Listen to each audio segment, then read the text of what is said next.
जींद से बिलोंग करता हूं। इस बिजनेस में आने से पहले हरियाणा एजुकेशन डिपार्टमेंट में मैथ लेक्चरर की मेरी पोस्ट थी, that is class 2 and gazetted post in Haryana government. कई बार जब कोई व्यक्ति पहली बार आता है तो उसको लगता है कि इस प्रकार के काम शायद इस प्रकार के लोगों के होंगे जिनके पास और कोई काम नहीं होता। पहले से एक बहुत बड़ी रेप्यूटेड पोस्ट पे मैं काम कर रहा था, लेकिन उसके साथ साथ मैं मेरे शहर का सबसे बड़ा मैथमेटिक्स का कोचिंग इंस्टीट्यूट चला रहा था, जहां से बहुत सारे बच्चे कॉम्पिटिटिव एग्जाम में, सिविल सर्विसेज में, आईआईटी जैसी संस्थाओं में compete करते थे। That type of education was provided from my coaching institute. 6 घंटे की नौकरी थी, 6 घंटे कोचिंग सेंटर पे थे, 2 घंटे ड्यूटी पर आने जाने में लगते थे। 14 घंटे की रेगुलर वर्किंग के बाद भी इस बिजनेस को किया जा सकता है। हेलो, नेटवर्क मार्केटिंग क्या है, इस प्रकार की कोई नॉलेज मेरे पास नहीं थी। यदि नॉलेज थी तो वो भी बहुत अच्छी नहीं थी। आरसीएम बिजनेस की शुरुआत भीलवाड़ा से होती है और ये भीलवाड़ा से चलते चलते बिजनेस हरियाणा में आता है और हरियाणा में आता है तो जींद में आ जाता है और जींद में भी मेरे घर के बगल में आ जाता है। और इस बिजनेस की एक नेचर है, यदि हमारे बगल का व्यक्ति आरसीएम करता हो तो सबसे ज्यादा परेशान वो पड़ोसी को ही करता है। अब यदि पड़ोसी समझदार है तो जल्दी बात मान लेता है और यदि वो थोड़ा सा दिमाग लगाता है तो बहुत दिन तक परेशान रहता है। और जब मेरे घर के बगल में हाउस नंबर 2700 में मैं रहता था और हाउस नंबर 2701 में एक ऐसी शख्सियत रहती थी जो आज नेटवर्क मार्केटिंग डायरेक्ट सेलिंग के बेताज बादशाह हैं, माननीय सुरेंद्र वत्स साहब, एक बार जोरदार ताली। और वत्स साहब ने इस बिजनेस को ज्वाइन कर लिया और ज्वाइन करने के बाद उनके अपलाइन के द्वारा उनको बताया गया, अब आप जिन लोगों को इस बिजनेस में लाना चाहते हैं उन जानकार लोगों की एक लिस्ट बनाइए। हेलो, ऐसे बोला जाता है। और जैसे ही वत्स साहब ने लिस्ट बनाई, पता नहीं कितने नाम लिखे, but I am so lucky, उस लिस्ट में मेरा नाम भी लिखा गया। हेलो, उस लिस्ट में मेरा नाम भी लिखा गया। ये मैं जो लोग पहली बार आए हैं उनको कहना चाहता हूं, कई बार हम जब लिस्ट बनाते हैं ना तो लिस्ट बनाने से पहले 4 बार 10 बार ये सोचते हैं इसका नाम लिखूं या नहीं लिखूं, इसको जरूरत है या नहीं है, ये करेगा नहीं करेगा। सामने वाले के भाग्य का फैसला खुद करने की जिम्मेदारी लेते हैं। मैं बिल्कुल ये कहना चाहूंगा, आपने केवल नाम लिखना है, ये बिल्कुल ही सोचना है वो करेगा नहीं करेगा, क्योंकि इसका फैसला करने वाला ऊपर वाला होता है, हम नहीं। यदि वत्स साहब ये सोचते हैं ये लेक्चरर है, इतना बड़ा कोचिंग सेंटर चलाता है, इसके पास 1 मिनट की फुर्सत नहीं है, ये क्या करेगा, तो क्या मेरा नाम लिस्ट में लिखते वो? नो, उन्होंने मेरा नाम लिखा और एक दिन प्लान दिखाते दिखाते मेरे घर पे आए। मैं बच्चों को कोचिंग दे रहा था। मैडम ने कहा वत्स साहब मिलने के लिए आए हैं। मैं ऊपर से जहां मेरा कोचिंग सेंटर चलता था नीचे मैं गेस्ट रूम में आया और वत्स साहब से मिला, हेलो हाई हुई। मैंने कहा बोलिए सर। उन्होंने कहा 2 मिनट चाहिए आपके। मैं बैठ गया, उन्होंने कॉपी पेन निकाला और कॉपी पेन निकालते ही गोले बनाना शुरू कर दिए। और जैसे ही सामने वाला गोले बनाता है तो अपन सामने वाले से भी ज्यादा समझदार होते हैं। और मैं मैथ लेक्चरर था तो मैं भी समझ गया चक्कर कुछ और है। मैंने कहा सर कितना टाइम लगेगा? उनका प्लान 10, 5, 15 मिनट का है। मुझे लगा यदि 10, 5, 15, 20 मिनट चले गए तो ये कोचिंग का बैच तो खराब हो जाएगा और बच्चे घर जाके क्या कहेंगे कि सर कोचिंग सेंटर की बजाय टाइम तो कहीं और लगाते हैं। मात्र 1.5 से 2 मिनट पूरे गोले बने भी नहीं थे, मैंने उनकी कलम पकड़ ली और कहा सर मैं समझ गया काम बहुत जोरदार है, ये हर व्यक्ति को करना चाहिए, अब ये बताओ करना क्या है? करने के लिए नहीं सर, पीछा छुड़ाने के लिए। हेलो, और मेरा मानना है 90% लोगों की शुरुआत ऐसी होती है। उन्होंने कहा 5 पेन खरीदनी है। मैंने तुरंत पैसे दिए। उस समय 1380 की किट होती थी शायद और 100-150 रुपए ट्रांसपोर्टेशन चार्जेस के थे और 5 पेंट ले ली। 5 पेंट लेने के बाद एक फॉर्म भरा गया। क्योंकि मैं तो लेक्चरर था, मैडम हाउसवाइफ थी, तो मैडम के नाम से फॉर्म भर दिया कि इस प्रकार के काम खाली लोगों के होते होंगे। वत्स साहब अपने घर चले गए और मैं अपने घर चला गया। बहुत सारे लोगों की ज्वाइनिंग ऐसी होती है और वो ज्वाइनिंग कहीं ना कहीं डेड भी हो जाती है। क्योंकि वत्स सर एक बहुत बड़े परफेक्ट लीडर थे, उनको पता था ज्वाइन करना एक पार्ट है, लेकिन इस बिजनेस में किसी भी व्यक्ति का प्रॉपर स्टार्टअप करवाना, दैट इज मोस्ट इंपॉर्टेंट। और प्रॉपर स्टार्टअप करने का तरीका है उसको किसी मीटिंग में लेके जाना। लेकिन पहली बार नया व्यक्ति मीटिंग में जाता नहीं है। हम अपने बच्चे को पहली बार स्कूल में लेके जाने की कोशिश करते हैं, तब भी जाता नहीं, लेके जाना पड़ता है। और जींद में बुलबुल होटल में हरियाणा टूरिज्म का होटल है, उसमें एक मीटिंग हुई। उस मीटिंग को लेने वाले चीफ गेस्ट माननीय ओपी शर्मा जी, जो उस समय राजस्थान गवर्नमेंट में क्लास 1 ऑफिसर ज्वाइंट डायरेक्टर की पोस्ट पे काम कर रहे थे। तो मुझे कहा कि एक होटल में मीटिंग है, बहुत बड़े व्यक्ति आए हैं, मिलना है और क्या नॉलेज है उनके पास। तो मुझे लगा संडे को कोचिंग सेंटर ऑफ होता है, होटल में मीटिंग है, तो इसके बहाने कोई पिकनिक विकनिक हो जाएगी। और होटल में मीटिंग रखी है तो शायद ये खाना वाना भी वहां पर जरूर खिलाएंगे। शायद हमारे में बहुत सारे लोग ऐसा सोच के आए होंगे, लेकिन ऐसा होता नहीं है यहाँ पे। गेट पे जब एंट्री हुई तो एक व्यक्ति गेट के ऐसे पैर लगा के खड़ा, उनका भाई साहब टिकट। मैंने कहा मैं तो होटल में बुलाया, नहीं टिकट है यहाँ पे। ये 2000 की बात है सर, 2001 की। उस समय 30 रुपए का टिकट होता था। अब बहुत सारे लोग जानकार थे, तो यदि वहां 30 रुपए के लिए थोड़ा सा आनाकानी करते तो वो प्रेस्टीज का भी इशू था। तो मैंने 30 रुपए निकाले, पीछे कुर्सी में बैठ गया। जो भी आए ताली बजवा रहा। मैं परेशान कि यार ये बुलाया तो था कुछ समझाने के लिए, तो ताली बजवा रहे हैं। नया व्यक्ति थोड़ा सा अनकंफर्टेबल फील करता है। पूरे हॉल के लोग बड़े जोरदार तालियां बजा रहे हैं, मैं नहीं बजा रहा था क्योंकि मैं प्रोफेसर बन के बैठा हुआ था।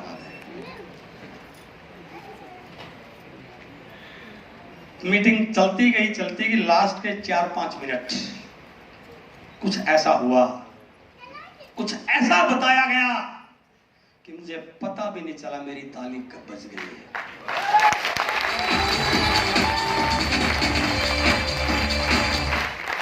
जैसे वो चीजें आज मैं आपके साथ शेयर करूंगा, जैसे वो चीजें मैंने पहली बार सुनी, मुझे लगा काम करना चाहिए।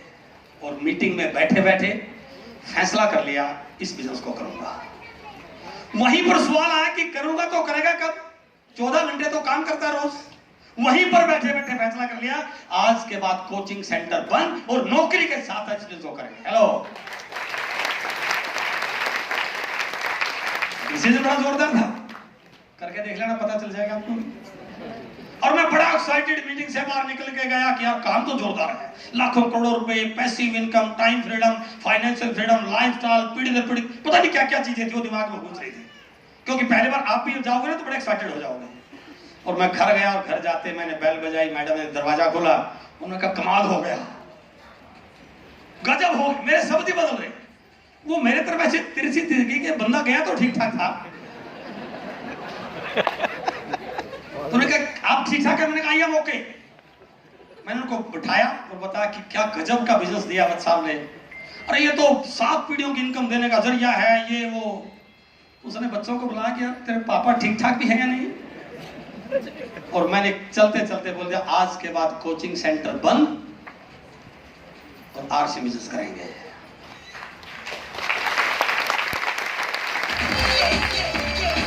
आप क्या मानते हैं कि क्या घर वालों ने सपोर्ट किया होगा? नो। घर में 2 पार्टी बन गई सर। मेरी पार्टी में मैं अकेला, बाकी सारा विपक्ष। मैंने बड़ी कन्विंस करने की कोशिश की घर वालों को, रिश्तेदारों को, दोस्तों को, लेकिन आफ्टर ऑल जब आप घर में कमाते हैं तो आपके गलत फैसले भी घर वालों को मानने पड़ते हैं। तो उनका जवाब नहीं मानते हैं तो करके देख लीजिए। मैंने कहा सिर्फ 6 महीने का वक्त दीजिए। यदि मैं 6 महीने के अंदर इस बिजनेस में अपने आप को एस्टेब्लिश नहीं कर पाया तो मैं प्रॉमिस करता हूं उसके बाद दोबारा कोचिंग सेंटर शुरू कर लूंगा। हेलो, मैंने क्योंकि मैं भगवान को मानता हूं, आध्यात्मिक व्यक्ति हूं मैं। जब आप यहां से कोई बात बोलते हैं ऊपर वाला सुनता है आपकी बात को। और मैंने उसी दिन के बाद धीरे धीरे कोचिंग सेंटर को बंद करना शुरू कर दिया। जो जो बैच थे बंद किए और मैं निकल गया फील्ड में इस बिजनेस का प्लान दिखाने के लिए।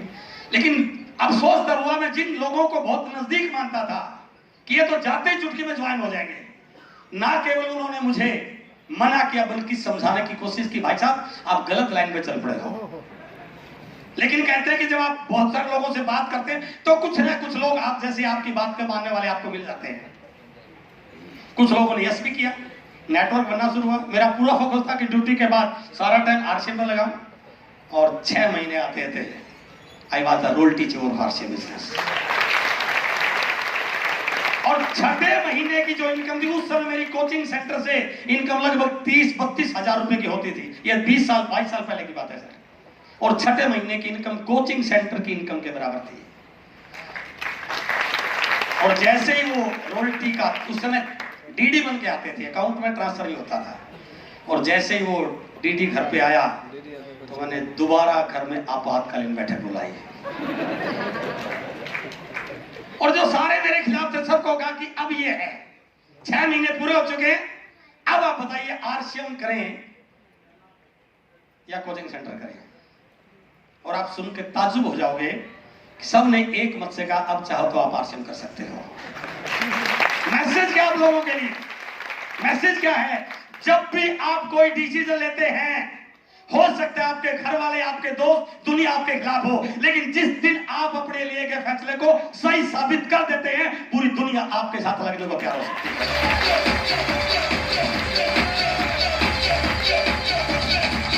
काम कोई भी कीजिए, लेकिन अपनी बात पे कमिटमेंट के साथ उसको पूरा कीजिए, ताकि लोगों को यह लगे ये जो बोलता है करके दिखाता है। और जिस दिन लोगों को यकीन हो गया ये जो बोलता है करके दिखाता है, पूरी दुनिया आपके साथ लग के साथ हो सकती है सर। बस हमें ये प्रूव करने की जरूरत है। हम ही बीच में दाएं बाएं होने शुरू हो जाते हैं। 2007 में मैंने नौकरी को छोड़ दिया। Now I am doing full time RCM business. और मैं एक चीज आप लोगों से अपनी बात को आगे बढ़ाना से कहना चाहता हूं, मैंने जब शुरू किया उस समय इंडिया में डायरेक्ट सेलिंग को लेकर कुछ नहीं था। आज इंडिया गवर्नमेंट इस इंडस्ट्री को सपोर्ट कर रही है। हेलो, ये हमारे लिए बहुत बड़ी बात है। तो मैं सभी साथियों से रिक्वेस्ट करूंगा, जो भी आपकी धारणाएं हैं, अगले 30-35 मिनट के लिए उन धारणाओं से बाहर निकलिए। आपको इस बिजनेस की नॉलेज है नहीं है, आप 10 बार फेल हुए, नहीं चल रहा, लोग क्या बोल रहे हैं, जो उनको बाहर निकाल दिया। कुछ समय के लिए इसी हॉल में रहिए, क्योंकि मैं सब कॉन्शियस माइंड की ट्रेनिंग करता हूं। और मैं एक चीज बिल्कुल कमिटमेंट के साथ बोल सकता हूं कि आपके अवचेतन मन पे जो छायाचित्र बन जाता है ना, वही आपकी जिंदगी में घटित होता है। हम करते कुछ होता है लेकिन अंदर कुछ और सोचते रहते हैं, और जो अंदर सोचते हैं उसका ब्लूप्रिंट जब हमारे दिमाग में बन जाता है ना, तो लाइफ में वही चीजें हमारे सामने आनी शुरू हो जाती है। तो मैं आपसे बिल्कुल कहूंगा, कुछ समय के लिए अपने पूर्वाग्रह, क्या हुआ, चल रहा, नहीं चल रहा, लोग आएंगे नहीं आएंगे, बहुत सारी कंपनियां हैं, ऐसा ही हो, इन सारी चीजों से कुछ समय के लिए आप दूर रहिए और 40 मिनट के लिए इस हॉल में रहिए। आपको ठीक लगता है तो उस पर विचार के, नहीं तो इस कान से सुना इसे निकाल देना। कर सकते हैं sir? Are you with me? Okay, 2 point मैं आपके बीच में शेयर कर रहा हूं। सबसे पहले, किसी भी व्यक्ति के जीवन में उसकी मान्यताओं और उसकी धारणाओं का बहुत बड़ा रोल होता है। आप जो कुछ भी मानते हो आपके जीवन में घटित होता ही होता है, और वो मान्यताएं जैसी बन जाती है, धारणाएं जैसी बन जाती हैं, हमें चीजें वैसी ही लगनी शुरू हो जाती है। छोटा सा एग्जांपल देना चाहूंगा। एक व्यक्ति गली से जा रहा था और चलते चलते एक कुत्ते से टकरा गया। कुत्ता काले रंग का था और उस कुत्ते ने उस व्यक्ति को काट लिया। पहली बार घटना घटी थी, उसको लगा कि शायद मेरी गलती थी, कुत्ते को मैंने छेड़ा और इसने मुझे काट लिया। महीने 2 महीने के बाद फिर ऐसा एक दोबारा इंसिडेंट हुआ। एक दिन फिर उसको काले कुत्ते ने काट लिया, और जैसे काले कुत्ते ने काटा, उसके दिमाग में स्ट्राइक किया, 2 महीने पहले भी काले कुत्ते ने मुझे काटा था। हेलो, बात गई। 2-3 महीने के बाद फिर ऐसी घटना घट गई कि एक बार फिर उस व्यक्ति को काले कुत्ते ने काट लिया। अब उसके दिमाग में बैठ गया कि ये काले कुत्ते होते हैं, पक्का काटते हैं ये। जबकि सही नहीं था, क्योंकि वो धारणा बन गई उसकी। तो जिस चीज के बारे में हमारी जो धारणा बन जाती है, हम उस चीज को वैसा ही मानने लग जाते हैं। दुनिया वैसी नहीं है जैसी हमें दिखती है, दुनिया वैसी लग रही है जैसे हम सोचते हैं। एक फिल्म में बिल्कुल दिखाया गया, बीच में 6 लिखा गया। यदि 6 को यहां पर लिख के मैं एक व्यक्ति को उधर खड़ा कर लूं और मुझसे पूछूं बताइए क्या है ये, तो मैंने तो 6 लिखा है, लेकिन वो 6 नहीं बोलेगा। वो क्या बोलेगा? It is 9। हेलो, वो गलत नहीं है, मैं उसको गलत ठहरा रहा हूं, ये तो 6 है, क्योंकि वो जहां खड़ा है वहां से उसको 9 दिख रहा है, और मैं जहां खड़ा हूं वहां से मुझे, यदि मैं भी यहां पर पहुंच जाऊं तो मैं गारंटी के साथ कह सकता हूं मैं भी इस 6 को 9 बोल सकता हूं। हेलो, जगह का फर्क है। इसलिए धारणाएं क्या हैं उसको थोड़ा सा बाहर निकालिए। आपके मन में पैसे को लेके, सफलता को लेके जो भी ब्लूप्रिंट बना हुआ है, अब उसको थोड़ा सा चेंज करते हैं। आप नौकरी कर रहे हैं, बिजनेस कर रहे हैं, स्टूडेंट हैं, हाउसवाइफ हैं, मेरा मानना है, आप मेरे से कितना सहमत होगे मैं आपसे बिल्कुल राय भी लूंगा, इस दुनिया में अमीर बनने के 4 तरीके हैं sir. There are only 4 ways to be rich. सबसे पहला, खुद का बिजनेस आप खड़ा कर ले, आप अमीर बन, यदि चल जाए तो। उस मीटिंग में पहली बार मुझे जब मैं गया था तो एक लाइन मुझे सुनने को मिली कि दुनिया में आज तक कोई व्यक्ति नौकरी करके अमीर नहीं बना है। और जैसे उस व्यक्ति ने लाइन बोली, आई वॉज सरप्राइज्ड। क्या मैं तो अपने आप को मानता हूं कि मैं क्लास 2 पोस्ट पे काम करता हूं, ये तो कुछ और ही बोल रहा है, क्योंकि अमीरी की परिभाषा पता नहीं थी। लेकिन उसने अपनी बात को यहां खत्म नहीं किया। उसने बोला, जिंदगी में आज तक कोई व्यक्ति नौकरी करके अमीर नहीं बना है। क्यों? क्योंकि नौकरी करने वाले को हमेशा गिन के मिलता है, और जो गिन के मिलता है वो हमेशा गिन के खर्च करता है, और गिन कर कमाने वाले और गिन कर खर्च करने वाले को कभी अमीर नहीं कहा जाता है। और मैंने अपने आप से सवाल किया, ये स्थिति तो मेरी भी है। 1 तारीख को जब सैलरी मिलती है ना, उस समय अकाउंट में ट्रांसफर नहीं होता था। 1 तारीख को जब सैलरी मिलती है तो सैलरी देने वाला व्यक्ति जो अकाउंटेंट होता है, और कई बार तो थूक लगा के गिनता था सर, कभी 10 का नोट, 5 का नोट फालतू ना चला जाए। और जैसे ही वो तनख्वाह देता था, हम पर्स में उस तनख्वाह को डालते थे, और पर्स का साइज थोड़ा मोटा हो जाता था, क्योंकि हमें मोटा पर्स रखने की आदत, क्योंकि वो 2-4 दिन रहता है ना, हमें लगता था शायद पैसा अच्छा है। लेकिन 7 दिन जाते जाते उसमें से 50 to 60% पैसा खर्च हो जाता था। हेलो, 15 तक आते आते 60-70%, और 25-26 तारीख आते आते सारा का सारा पैसा खर्च, और 27-28 तारीख को हम अपने पर्स की सीक्रेट जेब में 100-200 के 1-2 नोट टेढ़े मेढ़े करके डालते थे, इस डर में कि ये खुला टूटा तो गया। और उस पीरियड में यदि घर वाले या बच्चे आपसे कुछ डिमांड कर लें, हाँ जी, 28, 29, 30 तारीख को नौकरी वालों को बोले, क्योंकि मैं भुक्तभोगी हूं सर इस चीज का, यदि आपसे कोई, आपकी पत्नी, आपके घर वाले डिमांड कर ले तो हम क्या बोलते हैं? अरे वो सिर्फ 2-3 दिन को बाद है, 1 तारीख आई और बल्ले बल्ले, और पूरी जिंदगी निकल जाती सर, वो बल्ले बल्ले होती नहीं। उस दिन बताया गया, यदि जिंदगी में अमीर बनना है तो आपको बिजनेस करना पड़ेगा। लेकिन बिजनेस करने के लिए पैसे नहीं थे। आज उसी बिजनेस की मैं आपसे बात कर रहा हूं। तो जिंदगी में अमीर वो लोग होते हैं जो अपना खुद का बिजनेस खड़ा करने की हिम्मत करते हैं। एक तरीका है, यदि हम ऐसा कुछ कर पाए तो बिल्कुल उस बिजनेस को शिद्दत से करें, आगे बढ़ाएं, हम अमीर बन सकते हैं। लेकिन बाई चांस मेरे पास इतनी कैपिटल नहीं है, इतनी पूंजी नहीं है, इतना एक्सपीरियंस नहीं है, तो शायद ये मेरे ऊपर लागू नहीं होता। लेकिन वो एक ऑप्शन और भी है। क्यों सर? अपने लिए तो लागू नहीं है, क्योंकि अपन तो पैदा हो गए जहां हो गए। अपने बच्चों के लिए हो सकता है, यदि हम अमीर बन जाएं तो बच्चों के लिए हो सकता है। तो एक ऑप्शन और है, किसी अमीर घर में पैदा हो जाए सर। हेलो, जन्मजात अमीर है ना, ये ऑप्शन अपना तो जा लिया सर, लेकिन अभी भी विकल्प बहुत हैं। तीसरा ऑप्शन और है,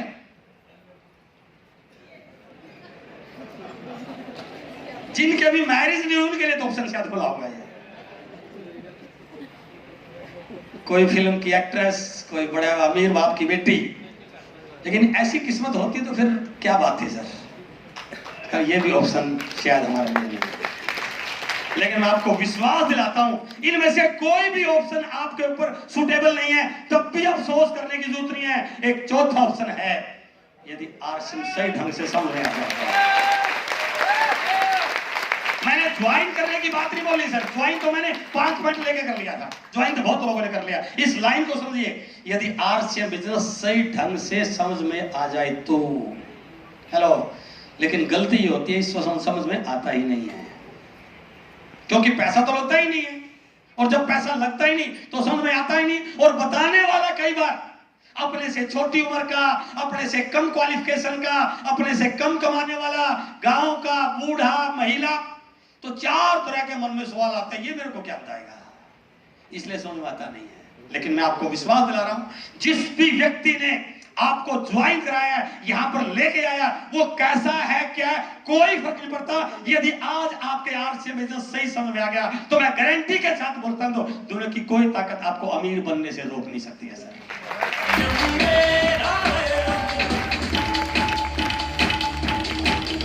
अब ये जो बिजनेस है, इसमें बातचीत करेंगे। ऐसा इसमें क्या है कि ये मुझे अमीर बना सकता है? इस प्रश्न पे आगे जाने से पहले मैं 2-4-5 सवाल, ताकि हमें लगे ये समझ में बिजनेस आया या नहीं आया।